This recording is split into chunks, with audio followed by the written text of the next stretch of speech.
Capítulo 21.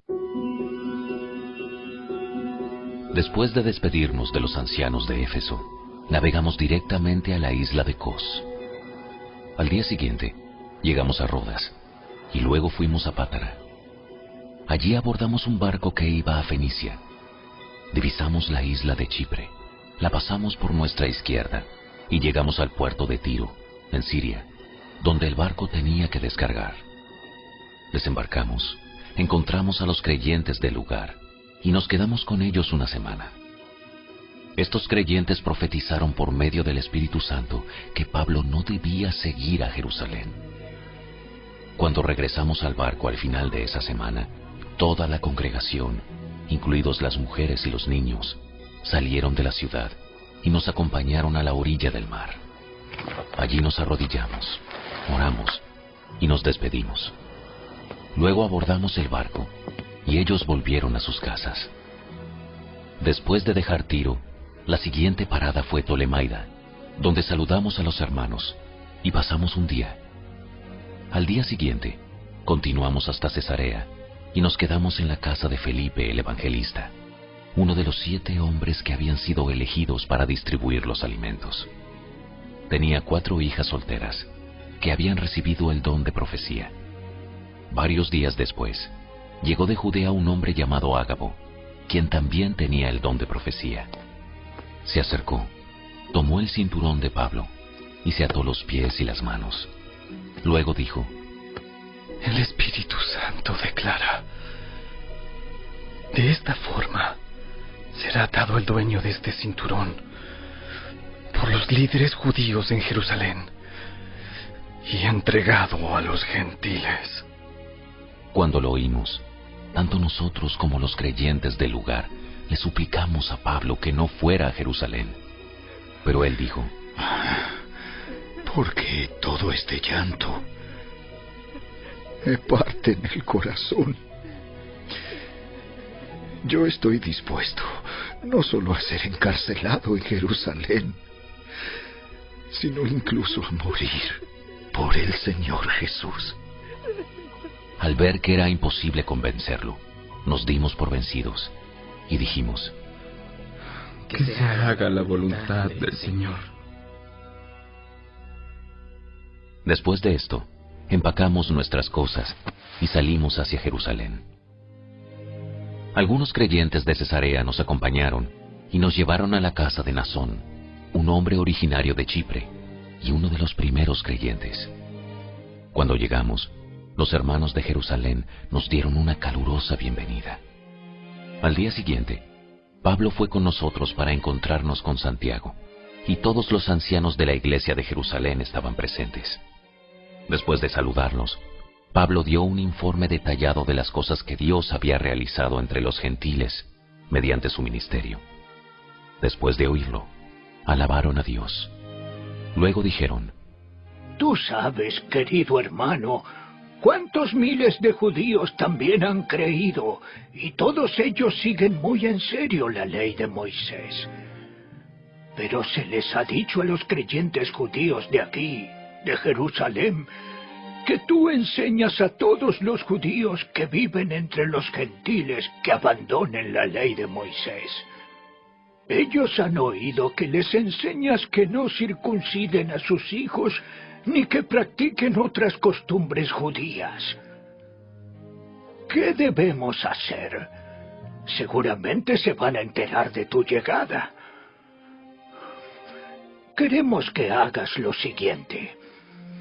Hay entre nosotros 4 hombres que han cumplido su voto. Acompáñalos al templo y participa con ellos en la ceremonia de purificación. Y paga tú los gastos para que se rapen la cabeza según el ritual judío. Entonces todos sabrán que los rumores son falsos y que tú mismo cumples las leyes judías. En cuanto a los creyentes gentiles, ellos deben hacer lo que ya les dijimos en una carta: abstenerse de comer alimentos ofrecidos a ídolos, de consumir sangre o la carne de animales estrangulados y de la inmoralidad sexual. Así que al día siguiente, Pablo fue al templo con los otros hombres. Ya comenzado el ritual de purificación, anunció públicamente la fecha en que se cumpliría el tiempo de los votos y se ofrecerían sacrificios por cada uno de los hombres. Cuando estaban por cumplirse los 7 días del voto, unos judíos de la provincia de Asia vieron a Pablo en el templo e incitaron a una turba en su contra. Lo agarraron mientras gritaban: ¡Hombres de Israel! ¡Ayúdennos! Este es el hombre que predica en contra de nuestro pueblo en todas partes y les dice a todos que desobedezcan las leyes judías. Habla en contra del templo y hasta profana este lugar santo, llevando gentiles adentro. Pues más temprano ese mismo día lo habían visto en la ciudad con Trófimo, un gentil de Éfeso, y supusieron que Pablo lo había llevado al templo. Toda la ciudad fue estremecida por estas acusaciones y se desencadenó un gran disturbio. Agarraron a Pablo y lo arrastraron fuera del templo e inmediatamente cerraron las puertas detrás de él. Cuando estaban a punto de matarlo, le llegó al comandante del regimiento romano la noticia de que toda Jerusalén estaba alborotada. De inmediato, el comandante llamó a sus soldados y oficiales y corrió entre la multitud. Cuando la turba vio que venían el comandante y las tropas, dejaron de golpear a Pablo.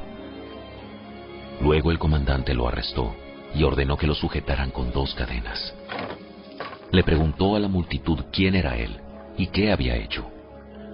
Unos gritaban una cosa y otros otra. Como no pudo averiguar la verdad entre todo el alboroto y la confusión, ordenó que llevaran a Pablo a la fortaleza. Cuando Pablo llegó a las escaleras, la turba se puso tan violenta que los soldados tuvieron que levantarlo sobre sus hombros para protegerlo.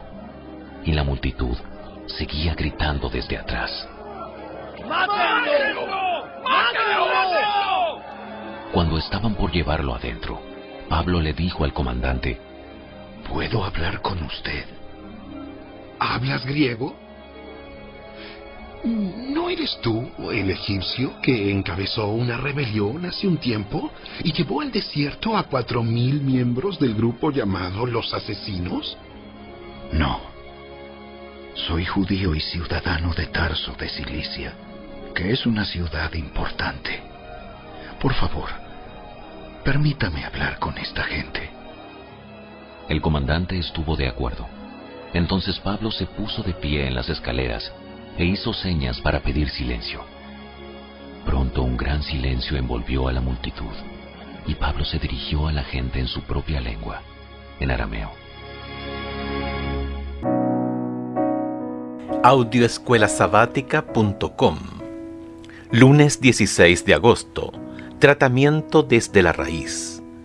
Habían bajado al paralítico ante la presencia de Jesús y todos los ojos estaban puestos en Jesús.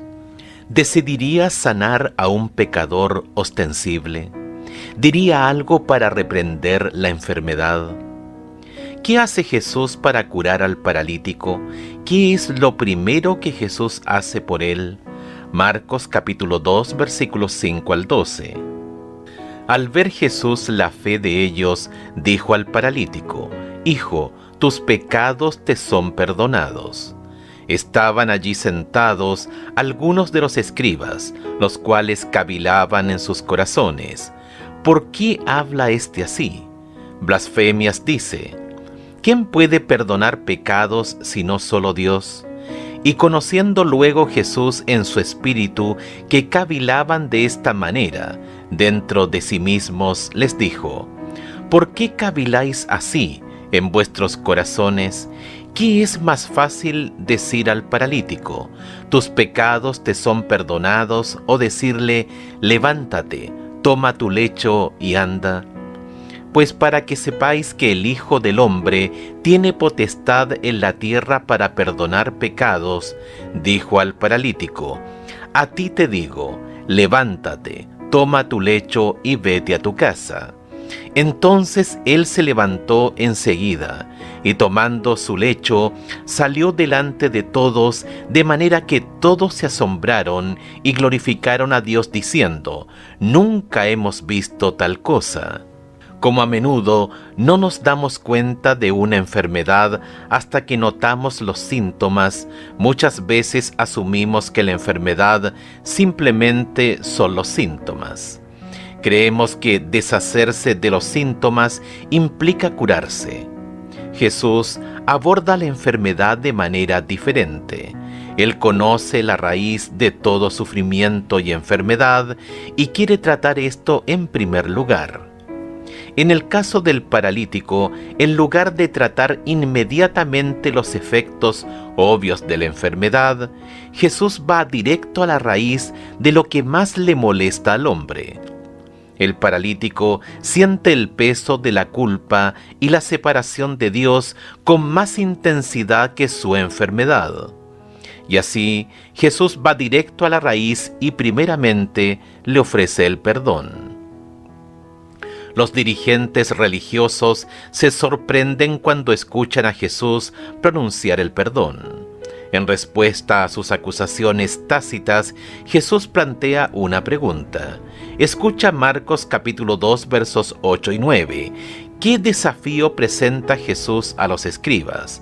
¿Cuál es el tema que aborda realmente? Y conociendo luego Jesús en su espíritu que cavilaban de esta manera dentro de sí mismos, les dijo: ¿Por qué caviláis así en vuestros corazones? ¿Qué es más fácil decir al paralítico: tus pecados te son perdonados, o decirle: levántate, toma tu lecho y anda?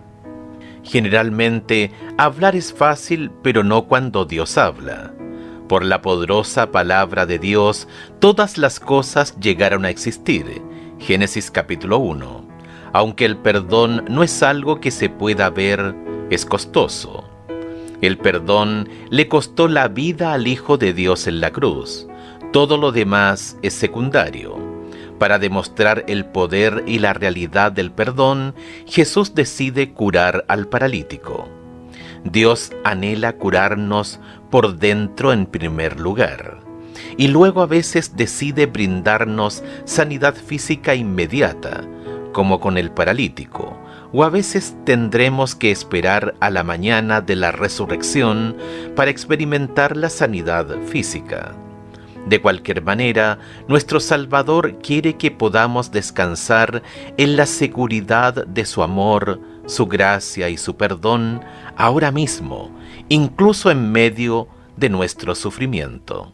¿Cómo podemos hallar descanso y paz aunque no recibamos respuesta al orar por sanidad, al menos por ahora?